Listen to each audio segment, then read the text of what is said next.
ನಮಸ್ಕಾರ. First tube ನ ಮತ್ತೊಂದು ವಿಡಿಯೋಗೆ ಸ್ವಾಗತ. ಸ್ನೇಹಿತರೆ, ಒಂದು ದೇಶವನ್ನ ಒಳಗಡೆಯಿಂದ ಕಂಪ್ಲೀಟ್ ಆಗಿ ನಾಶ ಮಾಡಲು ಶತ್ರುಗಳು ಬಳಸುವ ಅತಿ ದೊಡ್ಡ ಮತ್ತು ಕಣ್ಣಿಗೆ ಕಾಣದ ಅಸ್ತ್ರ ಅಂದ್ರೆ ಅದು ಅಕ್ರಮ ನುಸುಳುಕೋರರು. ಗಡಿ ದಾಟಿ ಬರುವ ಈ ಅಕ್ರಮ ವಲಸಿಗರು ನಮ್ಮ ದೇಶದ ಸಂಪನ್ಮೂಲಗಳನ್ನ ಲೂಟಿ ಮಾಡುವುದು ಮಾತ್ರವಲ್ಲದೆ ದೇಶದೊಳಗೆ ಗಲಭೆಯನ್ನ ಸೃಷ್ಟಿ ಮಾಡುವ ಭಾರಿ ದೊಡ್ಡ ಆಂತರಿಕ ಬಾಂಬ್ಗಳಾಗಿ ಬದಲಾಗ್ತಾ ಇದ್ದಾರೆ. ಆದ್ರೆ ಈ ಅಕ್ರಮ ವಲಸಿಗರು ನಮ್ಮ ದೇಶದೊಳಗೆ ರಾಜರಂತೆ ಬದುಕಲು ಅಸಲಿ ಕಾರಣ ಯಾರು ಗೊತ್ತಾ? ಅವರಿಗೆ ಬಾಡಿಗೆ ಮನೆಗಳನ್ನ ಕೊಟ್ಟು ನಕಲಿ ದಾಖಲೆಗಳನ್ನ ಮಾಡಿಸಿಕೊಡುವಂತಹ ನಮ್ಮದೇ ದೇಶದ ಕೆಲವು ಭ್ರಷ್ಟ ದಳ್ಳಾಳಿಗಳು ಮತ್ತು ಆಶ್ರಯದಾತರು. ಹೌದು, ಇಷ್ಟು ದಿನ ಕೇವಲ ಗಲಭೆಕೋರರ ಮನೆಗಳ ಮೇಲೆ ಬುಲ್ಡೋಸರ್ ಹರಿಸ್ತಾ ಇದ್ದ ಉತ್ತರ ಪ್ರದೇಶದ ಮುಖ್ಯಮಂತ್ರಿ ಫೈರ್ ಬ್ರ್ಯಾಂಡ್ ನಾಯಕ ಯೋಗಿ ಆದಿತ್ಯನಾಥ್ ಅವರು ಇದೀಗ ಭಾರಿ ದೊಡ್ಡ ಬ್ರಹ್ಮಾಸ್ತ್ರವೊಂದನ್ನು ಪ್ರಯೋಗ ಮಾಡಲು ಸಿದ್ಧರಾಗಿದ್ದಾರೆ. ರಾಜ್ಯದಲ್ಲಿ ಅಕ್ರಮ ನುಸುಳುಕೋರರಿಗೆ ಬಾಡಿಗೆ ಮನೆ ಕೊಟ್ಟರೆ ಅಥವಾ ಅವರಿಗೆ ನಕಲಿ ಆಧಾರ್ ಕಾರ್ಡ್ ಮಾಡಿಸಲು ಸಹಾಯ ಮಾಡಿದ್ರೆ ಅಂತಹ ದಳ್ಳಾಳಿಗಳ ಸಂಪೂರ್ಣ ಆಸ್ತಿಯನ್ನ ಕಂಪ್ಲೀಟ್ ಆಗಿ ಜಪ್ತಿ ಮಾಡುವ, ಅವರನ್ನ ಜೈಲಿನ ಕತ್ತಲೆ ಕೋಣೆಗೆ ಅಟ್ಟುವಂತಹ ಅತಿ ಕಠಿಣವಾದ ಹೊಸ ಕಾನೂನೊಂದನ್ನ ಜಾರಿಗೆ ತರ್ತಾ ಇದ್ದಾರೆ. ಗಲಭೆಕೋರರ ಹೆಡೆಮುರಿ ಕಟ್ಟಲು ಯೋಗಿ ಸರ್ಕಾರ ಈಗ ಅಸಲಿ ಖಳನಾಯಕರ ಬೇರುಗಳಿಗೆ ನೇರವಾದ ಕೊಡಲಿ ಏಟನ ನೀಡಿದ್ದಾರೆ. ಅಷ್ಟಕ್ಕೂ ಉತ್ತರ ಪ್ರದೇಶದಲ್ಲಿ ದಿಢೀರಂತ ಇಂತಹ ಕಠಿಣ ಕಾನೂನು ತರಲು ಅಸಲಿ ಕಾರಣವೇನು? ಗಡಿ ದಾಟಿ ಬರುವ ಅಕ್ರಮ ವಲಸಿಗರು ದೇಶದೊಳಗೆ ನಕಲಿ ದಾಖಲೆಗಳನ್ನ ಸೃಷ್ಟಿ ಮಾಡುವ ಈ ಕರಾಳ ಮಾಫಿಯಾ ಕೆಲಸ ಮಾಡುವುದು ಹೇಗೆ? ಬಾಡಿಗೆ ಮನೆ ಕೊಡುವ ಮಾಲೀಕರಿಗೆ ಯೋಗಿ ಸರ್ಕಾರ ಕೊಟ್ಟಿರುವ ಖಡಕ್ ವಾರ್ನಿಂಗ್ ಎಂಥದ್ದು? ಅಕ್ರಮ ವಲಸಿಗರನ್ನ ಬಳಸಿಕೊಂಡು ದೇಶದಲ್ಲಿ ಗಲಭೆಗಳನ್ನ ಸೃಷ್ಟಿ ಮಾಡುವ ಆ ಸ್ಲೀಪರ್ ಸೆಲ್ ಗಳ ಅಸಲಿ ಗುಟ್ಟೇನು? ಈ ಹೊಸ ಆಪರೇಷನ್ ನಿಂದಾಗಿ ವೋಟ್ ಬ್ಯಾಂಕ್ ರಾಜಕಾರಣ ಮಾಡ್ತಾ ಇದ್ದ ನಾಯಕರ ನಿದ್ದೆ ಕಂಪ್ಲೀಟ್ ಆಗಿ ಹಾರೋಗಿದ್ದಾದ್ರೂ ಯಾಕೆ? ಬನ್ನಿ ಇವತ್ತಿನ ಎಕ್ಸ್ಕ್ಲೂಸಿವ್ ಡೀಟೇಲ್ ರಿಪೋರ್ಟ್ ನಲ್ಲಿ ಭಾರತದ ಆಂತರಿಕ ಭದ್ರತೆಯ ಮತ್ತು ಯೋಗಿ ಮಾಡೆಲ್ ನ ಪ್ರತಿಯೊಂದು ಕರಾಳ ರಹಸ್ಯವನ್ನ ಎಳೆಯಾಗಿ ಬಿಚ್ಚಿಡೋಣ. ರಾಷ್ಟ್ರೀಯ ಭದ್ರತೆಗೆ ಸಂಬಂಧಿಸಿದ ಈ ಸ್ಫೋಟಕ ಮಾಹಿತಿನ ಪ್ರತಿಯೊಬ್ಬ ಭಾರತೀಯನು ತಿಳಿದುಕೊಳ್ಳಬೇಕು. ಹೀಗಾಗಿ ವಿಡಿಯೋವನ್ನ ಎಲ್ಲೂ ಸ್ಕಿಪ್ ಮಾಡದೆ ಕೊನೆವರೆಗೂ ನೋಡಿ. ಸೊ ವಿಡಿಯೋವನ್ನ ಶುರು ಮಾಡೋಣ. ಆದ್ರೆ ಅದಕ್ಕೂ ಮುನ್ನ, ಉತ್ತರ ಪ್ರದೇಶದಲ್ಲಿ ಅಕ್ರಮ ವಲಸಿಗರಿಗೆ ಬಾಡಿಗೆ ಮನೆ ಕೊಟ್ಟಿದ್ದಕ್ಕೆ ಅವರ ಆಸ್ತಿಯನ್ನ ಜಪ್ತಿ ಮಾಡಲಾಗ್ತಾ ಇದೆ. ಅದೇ ರೀತಿಯ ಕಾನೂನು ನಮ್ಮ ಕರ್ನಾಟಕದಲ್ಲೂ ಬರಬೇಕು ಅಂತ ನಿಮ್ಗನ್ಸಿದ್ರೆ ಎಸ್ ಅಂತ ಕಮೆಂಟ್ ಮಾಡಿ ಹಾಗೂ ವಿಡಿಯೋಗೆ ಲೈಕ್ ಕೊಡಿ. ಜೊತೆಗೆ ಯೋಗಿ ಮಾಡೆಲ್ ಅಂತ ಕಮೆಂಟ್ ಮಾಡಿ. ಸ್ನೇಹಿತರೆ, ಈ ಭಾರಿ ದೊಡ್ಡ ಆಪರೇಷನ್ ಅಸಲಿ ಕಥೆ ಅರ್ಥವಾಗಬೇಕಾದ್ರೆ ನೀವು ಮೊದಲು ಗಡಿ ದಾಟಿ ಬರುವ ಅಕ್ರಮ ನುಸುಳುಕೋರರು ನಮ್ಮ ದೇಶದೊಳಗೆ ಹೇಗೆ ಬೇರೂರ್ತಾ ಇದ್ದಾರೆ ಎನ್ನುವುದನ್ನ ನೀವು ಅರ್ಥ ಮಾಡ್ಕೊಳ್ಬೇಕಾಗುತ್ತೆ. ಬಾಂಗ್ಲಾದೇಶ ಮತ್ತು ಮ್ಯಾನ್ಮಾರ್ ಗಡಿಯಿಂದ ರಾತ್ರೋರಾತ್ರಿ ಕದ್ದು ಮುಚ್ಚಿ ಭಾರತದೊಳಗೆ ನುಸುಳುವ ಈ ವಲಸಿಗರು ಡೈರೆಕ್ಟ್ ಆಗಿ ಬಂದು ಸೇರುವುದೇ ಉತ್ತರ ಪ್ರದೇಶ, ದೆಹಲಿ ಮತ್ತು ಕರ್ನಾಟಕದಂತಹ ದೊಡ್ಡ ರಾಜ್ಯಗಳಿಗೆ. ಇವರು ಕೇವಲ ಹೊಟ್ಟೆಪಾಡಿಗಾಗಿ ಬಂದವರಲ್ಲ, ಬದಲಾಗಿ ಇವರಲ್ಲಿ ಬಹುತೇಕರು ಕ್ರಿಮಿನಲ್ ಹಿನ್ನೆಲೆ ಹೊಂದಿರುವವರು ಮತ್ತು ದೇಶ ವಿರೋಧಿ ಮನಸ್ಥಿತಿಯವರು. ಇವರು ನಮ್ಮ ದೇಶದೊಳಗೆ ಬಂದು ನಮ್ಮದೇ ಜನರ ಉದ್ಯೋಗವನ್ನ ಕಸಿದುಕೊಂಡು ಇಲ್ಲಿನ ಆರ್ಥಿಕತೆಯನ್ನ ಕಂಪ್ಲೀಟ್ ಆಗಿ ಬುಡಮೇಲು ಮಾಡುವ ಕಣ್ಣಿಗೆ ಕಾಣದ ಗೆದ್ದಳು ಹುಳುಗಳಾಗಿ ಬದಲಾಗಿದ್ದಾರೆ. ಗಡಿ ದಾಟಿ ಬರುವ ಈ ಅಕ್ರಮ ವಲಸಿಗರಿಗೆ ಭಾರತದ ಯಾವುದೇ ನಗರದಲ್ಲಿಯೂ ಕೂಡ ಸ್ವಂತ ಬಲದ ಮೇಲೆ ಮನೆ ಹುಡುಕಿಕೊಳ್ಳುವುದು ಅಸಾಧ್ಯ.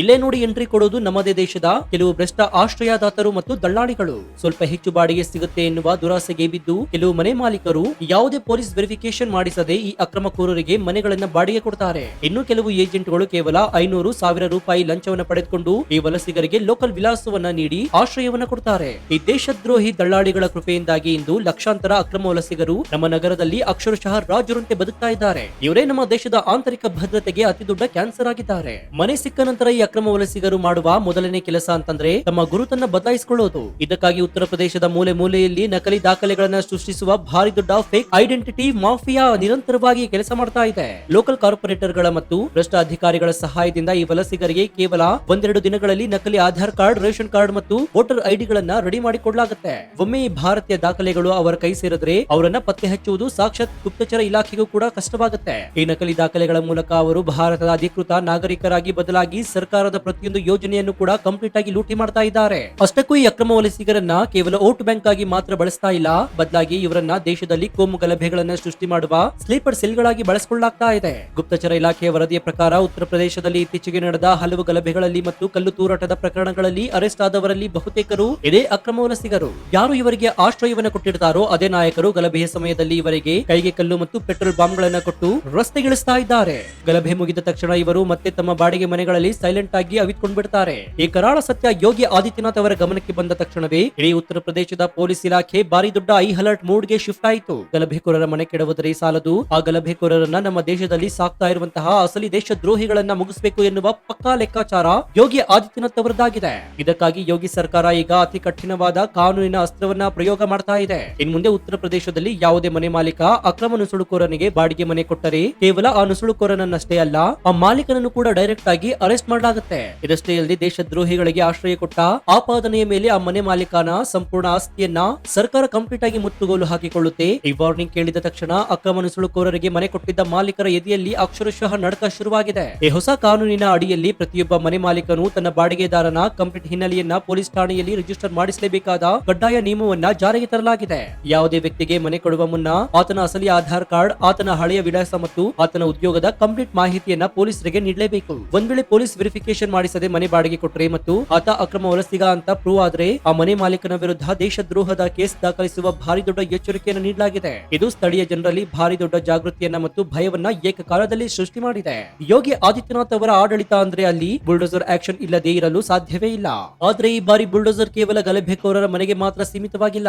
ಯಾವ ಭ್ರಷ್ಟ ಅಧಿಕಾರಿಗಳು ಮತ್ತು ಮಾಫಿಯಾ ಏಜೆಂಟ್ಗಳು ಈ ಅಕ್ರಮ ವಲಸಿಗರಿಗೆ ನಕಲಿ ದಾಖಲೆಗಳನ್ನ ಮಾಡಿಕೊಡ್ತಾ ಇದ್ದಾರೋ ಅವರ ಮನೆ ಮತ್ತು ಆಫೀಸ್ಗಳ ಮೇಲೂ ಕೂಡ ಈಗ ಯೋಗಿಯ ಹಳದಿ ಬಣ್ಣದ ಬುಲ್ಡೋಸರ್ ಹರಿತಾ ಇದೆ. ಈ ಫೇಕ್ ಐಡೆಂಟಿಟಿ ಮಾಫಿಯಾದ ಬ್ಯಾಂಕ್ ಅಕೌಂಟ್ ಗಳನ್ನ ಕಂಪ್ಲೀಟ್ ಆಗಿ ಸೀಸ್ ಮಾಡಿ ಅವರ ಆರ್ಥಿಕ ಬೆನ್ನೆಲುಬನ್ನ ಉಡಿಸ್ ಮಾಡುವ ಭಾರಿ ದೊಡ್ಡ ಆಪರೇಷನ್ ಶುರುವಾಗಿದೆ. ದೇಶದ ಭದ್ರತೆಯ ಜೊತೆ ಆಟವಾಡಿದರೆ ನಿಮ್ಮ ಇಡೀ ಸಾಮ್ರಾಜ್ಯ ಮಣ್ಣು ಪಾಲಾಗುತ್ತೆ ಎನ್ನುವ ಖಡಕ್ ಸಂದೇಶವನ್ನ ಯೋಗಿ ಸರ್ಕಾರ ರವಾನಿಸಿದ್ದಾರೆ. ಉತ್ತರ ಪ್ರದೇಶದಲ್ಲಿ ಇಂತಹ ಕಠಿಣ ಕಾನೂನು ತರಲು ಅತಿ ಮುಖ್ಯ ಕಾರಣ ಅಲ್ಲಿನ ಕೆಲವು ಸೂಕ್ಷ್ಮ ಜಿಲ್ಲೆಗಳಲ್ಲಿ ಆಗ್ತಾ ಇರುವಂತಹ ಭಾರಿ ದೊಡ್ಡ ಜನಸಂಖ್ಯಾ ಪಲ್ಲಟ ಅಂದ್ರೆ ಡೆಮೋಗ್ರಾಫಿಕ್ ಚೇಂಜ್. ಅಕ್ರಮ ವಲಸಿಗರು ಕೇವಲ ನಗರಗಳಲ್ಲಿ ಮಾತ್ರವಲ್ಲದೆ ಗಡಿ ಭಾಗದ ಹಳ್ಳಿಗಳಲ್ಲೂ ಕೂಡ ಬಂದು ನೆಲೆಸ್ತಾ ಇದ್ದಾರೆ. ಇದರಿಂದಾಗಿ ಅಲ್ಲಿನ ಮೂಲ ನಿವಾಸಿಗಳಿಗಿಂತ ಈ ವಲಸಿಗರ ಸಂಖ್ಯೆ ಹೆಚ್ಚಾಗಿ ಸ್ಥಳೀಯರು ತಮ್ಮದೇ ಊರಿನಲ್ಲಿ ಅಲ್ಪಸಂಖ್ಯಾತರಾಗುವ ಆತಂಕದಲ್ಲಿ ಪರಿಸ್ಥಿತಿ ನಿರ್ಮಾಣವಾಗಿದೆ. ಈ ಜನಸಂಖ್ಯಾ ಪಲ್ಲಟ ಭವಿಷ್ಯದಲ್ಲಿ ಉತ್ತರ ಪ್ರದೇಶವನ್ನ ಮತ್ತೊಂದು ಕಾಶ್ಮೀರವನ್ನಾಗಿ ಮಾಡಬಹುದು ಎನ್ನುವ ದೂರದೃಷ್ಟಿಯಿಂದ ಯೋಗಿ ಸರ್ಕಾರ ಈಗಲೇ ಆಂಟಿ ವೈರಸ್ ಆಪರೇಷನ್ ಅನ್ನ ಶುರು ಮಾಡಿದ್ದಾರೆ. ಈ ಹೊಸ ಕಠಿಣ ಕಾನೂನಿನಿಂದಾಗಿ ಅತಿ ಹೆಚ್ಚು ನಷ್ಟ ಅನುಭವಿಸ್ತಾ ಇರುವುದು ಉತ್ತರ ಪ್ರದೇಶದ ಕೆಲವು ವಿರೋಧ ಪಕ್ಷದ ನಾಯಕರು. ಇಷ್ಟು ವರ್ಷಗಳ ಕಾಲ ಈ ಅಕ್ರಮ ವಲಸಿಗರಿಗೆ ನಕಲಿ ವೋಟರ್ ಐಡಿ ಮಾಡಿಸಿಕೊಟ್ಟು ಅವರನ್ನೇ ತಮ್ಮ ಖಾಯಂ ವೋಟ್ ಬ್ಯಾಂಕ್ ಆಗಿ ಪರಿವರ್ತಿಸಿಕೊಂಡಿದ್ದಂತಹ ನಾಯಕರಿಗೆ ಈಗ ಅಕ್ಷರಶಃ ದಿಕ್ಕು ತೋಚದಂತಾಗಿದೆ. ಯೋಗಿಯ ಈ ಆಪರೇಷನ್ ನಿಂದಾಗಿ ಲಕ್ಷಾಂತರ ಅಕ್ರಮ ಮತಗಳು ಕಂಪ್ಲೀಟ್ ಆಗಿ ಡಿಲೀಟ್ ಆಗುವುದು ಗ್ಯಾರಂಟಿ. ಹೀಗಾಗಿ ವಿಪಕ್ಷ ನಾಯಕರು ಇದು ಮಾನವ ಹಕ್ಕುಗಳ ಉಲ್ಲಂಘನೆ, ಬಡವರ ಮೇಲೆ ನಡೀತಾ ಇರುವ ದೌರ್ಜನ್ಯ ಅಂತ ಟಿವಿ ಸ್ಟುಡಿಯೋದಲ್ಲಿ ಕುಳಿತು ಭಾರಿ ದೊಡ್ಡ ಮಟ್ಟದಲ್ಲಿ ಗೋಳಾಡ್ತಾ ಇದ್ದಾರೆ. ಆದ್ರೆ ಯೋಗಿ ಸರ್ಕಾರ ಈ ಕೂಗಾಟಗಳಿಗೆ ಕವಡೆ ಕಾಸಿನ ಬೆಲೆಯನ್ನು ಕೂಡ ಕೊಡ್ತಾ ಇಲ್ಲ. ಅಕ್ರಮ ವಲಸಿಗರನ್ನ ಪತ್ತೆ ಹಚ್ಚಲು ಉತ್ತರ ಪ್ರದೇಶದ ಪೊಲೀಸ್ ಇಲಾಖೆ ಈಗ ಕೇವಲ ತಂತ್ರಜ್ಞಾನಗಳನ್ನ ಮಾತ್ರ ನಂಬಿಕೊಂಡಿಲ್ಲ, ಬದಲಾಗಿ ಲೋಕಲ್ ಇಂಟೆಲಿಜೆನ್ಸ್ ನೆಟ್ವರ್ಕ್ ಭಾರಿ ಬಲಪಡಿಸಿದೆ. ಪ್ರತಿಯೊಂದು ವಾರ್ಡ್ ಮತ್ತು ಹಳ್ಳಿಗಳಲ್ಲಿ ಜನಸಾಮಾನ್ಯರನ್ನೇ ಗುಪ್ತಚರರನ್ನಾಗಿ ಮಾಡಲಾಗಿದೆ. ನಿಮ್ಮ ಅಕ್ಕಪಕ್ಕದಲ್ಲಿ ಯಾರಾದ್ರೂ ಅನುಮಾನಾಸ್ಪದ ವ್ಯಕ್ತಿಗಳು ಹೊಸದಾಗಿ ಬಂದು ಬಾಡಿಗೆಯಲ್ಲಿ ಇದ್ರೆ ತಕ್ಷಣವೇ ಪೊಲೀಸರಿಗೆ ಮಾಹಿತಿಯನ್ನು ನೀಡುವಂತೆ ಸಹಾಯವಾಣಿ ಅಂದ್ರೆ ಹೆಲ್ಪ್ ಲೈನ್ ನಂಬರ್ ಗಳನ್ನ ಬಿಡುಗಡೆ ಮಾಡಲಾಗಿದೆ. ಮಾಹಿತಿ ನೀಡುವವರ ಹೆಸರನ್ನ ಕಂಪ್ಲೀಟ್ ಆಗಿ ಗೌಪ್ಯವಾಗಿಡಲಾಗುತ್ತೆ. ಇದರಿಂದಾಗಿ ಈಗ ಅಕ್ರಮ ವಲಸಿಗರಿಗೆ ಎಲ್ಲಿ ನೋಡಿದ್ರು ಕೂಡ ಪೊಲೀಸರಿಗೆ ಕಾವಲಿನಂತೆ ಭಾಸವಾಗ್ತಾ ಇದೆ. ಯಾವಾಗ ಈ ಅಕ್ರಮ ವಲಸಿಗರ ವಿರುದ್ಧ ಇಷ್ಟೊಂದು ಭಾರಿ ದೊಡ್ಡ ಕ್ರಾಕ್ ಡೌನ್ ಶುರುವಾಯಿತು ಆಗ ತಕ್ಷಣವೇ ಎಂಟ್ರಿ ಕೊಟ್ಟಿದೆ ದೆಹಲಿಯಲ್ಲಿ ಕುಳಿತಿರುವಂತಹ ಅವಾರ್ಡ್ ವಾಪಸಿ ಗ್ಯಾಂಗ್ ಮತ್ತು ಕೆಲವು ಎನ್ಜಿಒಗಳು. ಇವರು ಡೈರೆಕ್ಟ್ ಆಗಿ ಸುಪ್ರೀಂ ಕೋರ್ಟ್ ಮತ್ತು ಮಾನವ ಹಕ್ಕುಗಳ ಆಯೋಗದ ಕದ ತಟ್ಟುವ ಪ್ರಯತ್ನವನ್ನ ಮಾಡಿದ್ರು. ನಿರಾಶ್ರಿತರಿಗೆ ಆಶ್ರಯ ಕೊಡುವುದು ಮನುಷ್ಯತ್ವ, ಯೋಗಿ ಸರ್ಕಾರ ಅವರ ಆಸ್ತಿ ಜಪ್ತಿ ಮಾಡುವುದು ಸಂವಿಧಾನ ವಿರೋಧಿ ಅಂತ ಬೊಬ್ಬೆ ಹೊಡಿತಾ ಇದ್ದಾರೆ. ಆದ್ರೆ ನಮ್ಮ ದೇಶದ ಭದ್ರತೆಗಿಂತ ಅವರ ಕಪಟ ಮನುಷ್ಯತ್ವ ದೊಡ್ಡದಲ್ಲ ಎನ್ನುವುದು ಯೋಗಿ ಆದಿತ್ಯನಾಥ್ ಅವರ ಖಡಕ್ ನಿಲುವಾಗಿದೆ. ದೇಶ ಭದ್ರತೆಯ ವಿಚಾರದಲ್ಲಿ ನವ ಭಾರತದ ಝೀರೋ ಟಾಲರೆನ್ಸ್ ನೀತಿಯನ್ನ ಯೋಗಿ ಮತ್ತೊಮ್ಮೆ ಜಗಜ್ಜಾಹೀರಾಗುವಂತೆ ಮಾಡಿದ್ದಾರೆ. ಉತ್ತರ ಪ್ರದೇಶದಲ್ಲಿ ಜಾರಿಗೆ ಬರುವಂತಹ ಈ ಕಠಿಣ ಕಾನೂನು ಕೇವಲ ಒಂದು ರಾಜ್ಯಕ್ಕೆ ಮಾತ್ರ ಸೀಮಿತವಾಗಬಾರದು, ಇದು ಇಡೀ ಭಾರತಕ್ಕೆ ಭಾರಿ ದೊಡ್ಡ ಮಾದರಿಯಾಗಬೇಕು. ಅಂದ್ರೆ ಯೋಗಿ ಮಾಡೆಲ್ ಆಗಬೇಕು ಎನ್ನುವ ಅತಿ ದೊಡ್ಡ ಕೂಗು ಈಗ ಇಡೀ ದೇಶಾದ್ಯಂತ ಕೇಳಿ ಬರ್ತಾ ಇದೆ. ಕರ್ನಾಟಕ, ಮಹಾರಾಷ್ಟ್ರ, ಬಂಗಾಳದಂತಹ ರಾಜ್ಯದಲ್ಲೂ ಕೂಡ ಅಕ್ರಮ ವಲಸಿಗರ ಹಾವಳಿ ವಿಪರೀತವಾಗಿದೆ. ಅಲ್ಲೂ ಕೂಡ ಮನೆ ಮಾಲೀಕರು ದುರಾಸ್ತಿಗಾಗಿ ಇವರಿಗೆ ಆಶ್ರಯವನ್ನ ಕೊಡ್ತಾ ಇದ್ದಾರೆ. ಕೇಂದ್ರ ಸರ್ಕಾರವು ಯೋಗಿಯ ಈ ಕಾನೂನನ್ನೇ ರಾಷ್ಟ್ರೀಯ ಮಟ್ಟದಲ್ಲಿ ಜಾರಿಗೆ ತಂದು ಅಕ್ರಮಕೋರರಿಗೆ ಆಶ್ರಯ ಕೊಡುವಂತಹ ದಳ್ಳಾಳಿಗಳ ಆಸ್ತಿಯನ್ನ ಕಂಪ್ಲೀಟ್ ಆಗಿ ಜಪ್ತಿ ಮಾಡಿದ್ರೆ ಕೇವಲ 2 ವರ್ಷದಲ್ಲಿ ಭಾರತ ಅಕ್ರಮ ವಲಸಿಗರಿಂದ ಕಂಪ್ಲೀಟ್ ಆಗಿ ಮುಕ್ತವಾಗುವುದು 100% ಖಚಿತ. ಒಟ್ಟಾರೆಯಾಗಿ ಹೇಳೋದಾದ್ರೆ ಸ್ನೇಹಿತರೆ, ಗಡಿಯಾಚೆಯಿಂದ ಬರುವ ಶತ್ರುಗಳಿಗಿಂತ ನಮ್ಮೊಳಗೆ ಇದ್ದುಕೊಂಡು ದೇಶದ್ರೋಹಿಗಳಿಗೆ ಆಶ್ರಯ ಕೊಡುವ ದಳ್ಳಾಳಿಗಳು ಮತ್ತು ಭ್ರಷ್ಟ ಅಧಿಕಾರಿಗಳು ಅತಿ ದೊಡ್ಡ ಮತ್ತು ಕರಾಳ ಶತ್ರುಗಳಾಗಿದ್ದಾರೆ.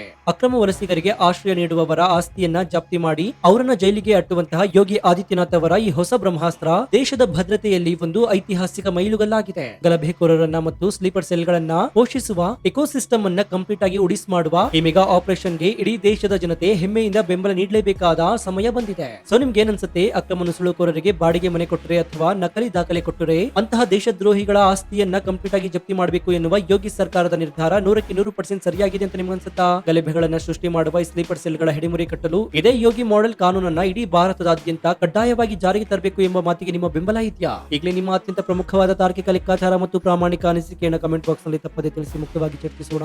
ಭಾರತದ ಆಂತರಿಕ ಭದ್ರತೆ ಮತ್ತು ಯೋಗಿ ಸರ್ಕಾರದ ಈ ಕಠಿಣ ಆಡಳಿತದ ಅಸಲಿ ಚಿತ್ರಣವನ್ನ ಎತ್ತಿಡಿಯುವ ಸ್ಫೋಟಕ ರಿಪೋರ್ಟ್ ಇಡೀ ದೇಶಕ್ಕೆ ತಲುಪುವಂತೆ ಹೆಮ್ಮೆಯಿಂದ ವಿಡಿಯೋವನ್ನ ನಿಮ್ಮ ವಾಟ್ಸ್ಆಪ್, ಫೇಸ್ಬುಕ್ ಗ್ರೂಪ್ ಗಳಲ್ಲಿ ಮರೆಯದೆ ಶೇರ್ ಮಾಡಿ. ಇದೇ ರೀತಿಯ ಆಡಳಿತಾತ್ಮಕ ಬದಲಾವಣೆಗಳು, ಅಂತಾರಾಷ್ಟ್ರೀಯ ಭದ್ರತೆ ಮತ್ತು ಜಿಯೋ ಪೊಲಿಟಿಕ್ಸ್ ನ ನಿಷ್ಪಕ್ಷಪಾತ, ತ್ವರಿತ ಮತ್ತು ಅತ್ಯಂತ ಡೀಟೇಲ್ ಆದ ರಿಪೋರ್ಟ್ ಗಳಿಗಾಗಿ ನಿಮ್ಮ ನೆಚ್ಚಿನ ಫಸ್ಟ್ ಟ್ಯೂಬ್ ಯೂಟ್ಯೂಬ್ ಚಾನಲ್ ಅನ್ನು ಈಗಲೇ ಸಬ್ಸ್ಕ್ರೈಬ್ ಮಾಡಿಕೊಂಡು ಪಕ್ಕದಲ್ಲಿರುವಂತಹ ಬೆಲ್ ಐಕಾನ್ ಅನ್ನು ಪ್ರೆಸ್ ಮಾಡಿ. ಇದರಿಂದ ನಾವು ಹಾಕುವ ಹೊಸ ವಿಡಿಯೋಗಳ ನೋಟಿಫಿಕೇಶನ್ ಮೊದಲು ನಿಮಗೆ ಸಿಗುತ್ತೆ. ಮತ್ತೊಂದು ಸ್ಫೋಟಕ ಆಂತರಿಕ ಭದ್ರತೆಯ ವಿಡಿಯೋದೊಂದಿಗೆ ನಿಮ್ಮನ್ನ ಭೇಟಿಯಾಗ್ತೀವಿ. ಅಲ್ಲಿಯವರೆಗೂ ಎಚ್ಚರದಿಂದ ಇರಿ, ನಮ್ಮ ದೇಶದ ಆಂತರಿಕ ರಕ್ಷಣೆಯನ್ನು ಬೆಂಬಲಿಸಿ. ಇದಾಗಿತ್ತು ಈ ಕ್ಷಣದ ವಿಶೇಷ. ನೋಡ್ತಾ ಇರಿ ಫಸ್ಟ್ ಟ್ಯೂಬ್ ಕನ್ನಡ. ಧನ್ಯವಾದ.